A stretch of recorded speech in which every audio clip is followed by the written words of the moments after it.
কয়টি ফজিলত? 3টি ফজিলত।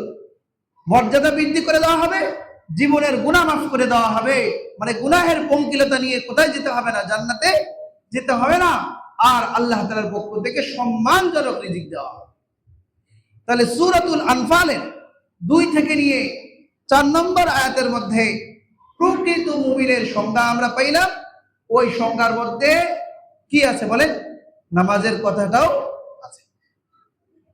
তো সুতরাং আমরা যারা এখানে ইমানদার আছি, সকলের প্রতি উদাত্ত আহ্বান থাকবে যে এখানে প্রকৃত মুমিন হতে যে সমস্ত সিফাতের কথা বয়ান করা হলো, আমরা সকলেই এই গুণগুলো আমাদের নিজেদের মধ্যে বাস্তবায়ন করা দরকার।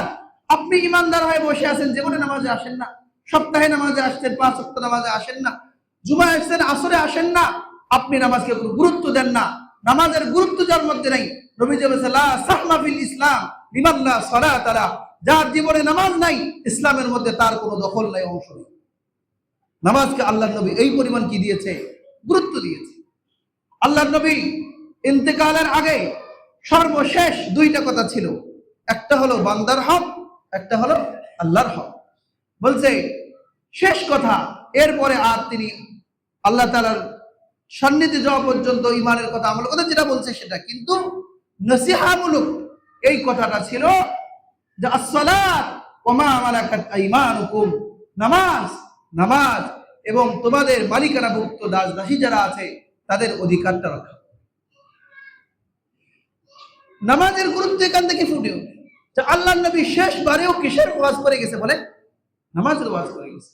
আরো বিভিন্ন হাদিসে যখন আল্লাহর নবী থেকে জানতে চাওয়া হয়েছে আইয়ুল ইসলামি আফদাল, যে কোন ইসলাম উত্তম, আল্লাহর নবী কোন কোন হাদিসে বলছে আস-সালাতু ফি ওয়াক্তিহা, 1 নম্বর যে সময় মতো কি করা? নামাজ আদায় করা। বলে সুম্মা আইয়ুন ইয়া রাসূলুল্লাহ, এরপরে কোন ইসলাম উত্তম? যে বিররুল ওয়ালিদাইন, বাবা মার সঙ্গে সুন্দর আচরণ করা। এরপর বলেছে সুম্মা আইয়ুন, এরপরে কোন ইসলাম উত্তম? রাসূল বলেছে আল জিহাদ ফি সাবিলিল্লাহ, আল্লাহর রাস্তায় সংগ্রাম করা। এই হাদিসের মধ্যেও নামাজের গুরুত্ব 3টার মধ্যে কয় নম্বরে? 1 নম্বরে। আর কোন কোন হাদিসে আবার আল জিহাদ ফি সাবিলিল্লাহর কথাও আসছে। এটা হলো ব্যক্তি বিশেষ, যখন যে আসে তাকে যে